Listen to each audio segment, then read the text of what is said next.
Here's how to verify your Discord account. First of all, you need to go ahead and open your Discord application, log into your account, or you can also use the web browser. Go to discord.com, log into your account, then tap on the user settings from the bottom left corner of your screen. This will take you to this kind of interface, and then go to My Account. From the security section, scroll down, and there you'll see the section of email and phone number. In my case, I've not added any phone number in my account, but the email address has been added and it's already verified. In the case, if you have not verified your email address or phone number, you'll see the verify icon instead of reveal over here. And you need to simply tap on that, and a verification code will be sent to your specific email address, which is associated with your account.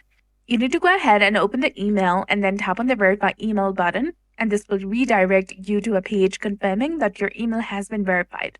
Then go back to Discord app and check your account settings again. And now this should show you it's verified, and you'll see the reveal button.